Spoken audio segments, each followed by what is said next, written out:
मुल्क भर में एक बार फिर चीनी का बहरान है कि शिद्दत इख्तियार कर गया है। कराची में चीनी की सरकारी कीमत में 10 रुपए का इजाफा कर दिया गया है और हमारे साथ मौजूद हैं कराची से हमारे नुमाइंदे अरबाब अली चांडियो। उनसे हम जानेंगे कि सूरत हाल है कि अरबाब बताइएगा, सरकारी तौर पर क्या निर्ख मुकर्रर किए गए हैं चीनी के और शहरियों को चीनी किन दामों में दस्तयाब?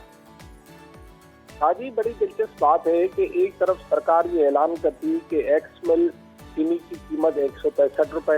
अच्छा, यहाँ पर कमिश्नर कराची जो इस वक्त पाकिस्तान के सबसे बड़े शहर के कमिश्नर है, वो चीनी की नरक की कीमत 175 रुपए जारी करते हैं। जबकि थोक मार्केट में आप चले जाएं कि जैसे ही चीनी की कीमत 175 रुपए मुकर्रर हुई तो चीनी गायब हो गई। यानी बड़ी दिलचस्प बात है कि जब भी चीनी की कीमत कम होती है तो चीनी मार्केट से गायब हो जाती है, और जैसे ही चीनी की कीमत बढ़ती है मार्केट में चीनी यहाँ पर मौजूद होती है। और दूसरा ये कि कराची के किसी भी इलाके में कोई एक नर्ख या रेट मुकर्रर नहीं है, हर किसी ने अपना रेट मुकर्रर किया हुआ है। यानी अगर चीनी की जहाँ अगर आपका कराची से यकीनन गुजर हुआ होगा जूड़िया मार्केट, जो कि चीनी की थोक मार्केट है, वहाँ पर जाए तो चीनी 170 से सफर करती है, और कराची के मलिर के इलाके जहाँ से एयरपोर्ट नजदीक है वहाँ आए तो चीनी आपको 200, 195 और डिफेंस में तो 220 रुपए तक मिलती है। बिल्कुल ठीक है, हमें इस हवाले से भी आगाह कीजिएगा कि होलसेल और रिटेल मार्केट्स में चीनी किस कीमत पर फरोख्त हो रही है, एक तो इन डिटेल हमें बताइए, और साथ ही साथ हमें ये भी बताइएगा कि क्या इंतजामिया का इस हवाले से क्या रद्द अमल है?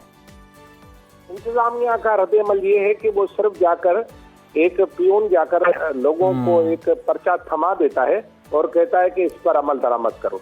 वो क्या करता है, वो पर्चा वहां चिपका देता है जहां पर खरीदारों की नजर ही नहीं पड़ती। ये है इंतजामिया। और दूसरी बात ये कि जो थोक मार्केट वाले वो कहते हैं भाईजान देखिए हम तो 170 में दे रहे हैं, अब दूसरे के ईमान पर है कि वो 80 में भेजे, 90 में भेजे, उसका पीछा तो हम नहीं कर सकते। तो ये सारा इंतजामी नाअहली का ही मामला है, क्योंकि कीमतों को कंट्रोल करना सूबाई हुकूमतों का फर्ज है, ना कि वफाकी सरकार का। वफाकी सरकार तो सिर्फ एक चीज मुकर्रर करती है, अब उस पर अमल दरामद कराना, सार्फिन को सस्ती चीनी फराहम करना सूबों की जिम्मेदारी है। इसीलिए तो रेट मुकर्रर करते हैं सूबाई हुकूमतें या शहरी हुकूमतें। तो लिहाजा इस मामले में फर्क है, एक तो नाअहली है सूबाई हुकूमतों की और खुसूसन शहरी सरकार की, और दूसरी तरफ ये कि जब नाअहली हो और कोई चेक इन बैलेंस ना हो तो हर कोई अपने रेट मुकर्रर करता है। बिल्कुल अरबाब, आप ठीक कह रहे हैं। आपने रूट कॉज बताई है कराची की सतह तक कि क्यों चीनी महंगी है, क्योंकि जो कीमतें मुकर्रर की जाती हैं उन पर इम्प्लीमेंट ही नहीं करवाया जाता, चेक एंड बैलेंस नहीं रखा जाता। क्या वजह है? सिंध हुकूमत के पास अफसरान की कमी है जो फील्ड में जाकर चीज़ों के निर्ख जो हैं वो चेक कर लें, या अफसर जो हैं ये से अपनी शान में गुस्ताखी समझते हैं कि वो ये छोटा काम करेंगे, उनके नज़दीक ये छोटा हो सकता है, या फिर एसी वाले ठंडे कमरे छोड़ने का ही दिल नहीं करता? बिल्कुल, वो अपने शान में भी गुस्ताखी समझते हैं, वो ठंडे कमरों से भी निकलना नहीं चाहते। हालांकि कराची का मौसम बहुत अच्छा है, आप आगे दीदार कर लें, कराची में बादल छाए हुए हैं, लेकिन उनको ये बादल भी सूट नहीं करते। बेसिकली एसी में बैठने की आदत है, और ये बात असल है बुनियादी तौर पर बदउनवानी की। ये जाकर ये पर्चा तो थमा देते हैं, पीछे से वही खर्ची भी ले आते हैं। ईद में खर्ची मिलती है ना, तो इनको भी नरख ऊपर नीचे करने की माकूल रकम मिलती है, जो कि जाके इनका बीटर बटोर करके ले आता है और खासा पैसा इन्हें मिलता है। ये जो चीनी में पर लग जाते हैं ना, इन परों का भी इनको फायदा होता है, क्योंकि अगर जब चीनी बड़े, मैंने कल जब मैं गया था यहाँ पर आपके ही टीवी स्क्रीन पर मैंने दिखाया, तो चीनी की कीमत जब 173 रुपए पर पहुंची नीचे तो चीनी गायब हो गई। मैंने खुद देखा, जैसे मैंने कहा यार यहाँ 2 बोरे पड़े हुए थे चीनी के, उन्होंने कहा जी चीनी पीछे से नहीं आ रही। तो इसका यानी अंदाजा लगाए कि एक सेटिंग से मामला चल रहा है।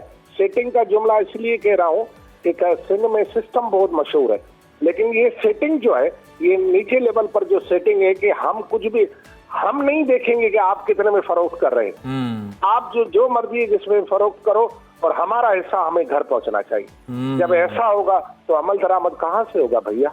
यही सूरत हाल कराची के शहरियों को सफर करने के लिए। अच्छा, जिस शहर में चीनी के मामले पर अगर कोई किसी को ये यकीन ही ना हो कि आज जो चीनी आई है वो कल इसी रेट पे मिलेगी, तो उस शहर में लोगों ने अब मजामत करना भी छोड़ दिए। लोग, हाँ, दुकानदार कह रहे हैं कि बाद दुकानदारों ने इम्प्रेस मार्केट में ही बाद दुकानदारों ने चीनी रखना ही छोड़ दिया है। हमने उनसे पूछा भाई क्यों, वो कह रहे हैं ग्राहक आकर लगता है भाई आप हमें महंगी दे रहे हो, ये कर रहे हो, वो कर रहे हो, उन्होंने चीनी रखना ही छोड़ दिया। तो यहाँ का जो मिजाज है उसमें ये है कि करप्शन भी है, बदउनवानी भी है, और अकरबा परवरी भी है, नफाखोरी भी है, और ये बिल्कुल बिल्कुल आप सही कह रहे हैं अरबाब चांडियो, बहुत सारे मसाइल हैं, लेकिन ऑब्वियसली सर आवाम ही कर रही है। मुश्किलात जो हैं वो एट द एंड आवाम को ही झेलना पड़ती हैं। महंगी चीनी है और उसके बावजूद भी कुछ इलाकों में तो दस्तयाब ही नहीं है, तो शहरी जो है दोहरे अजाब में आप समझ लें कि मुब्तला है।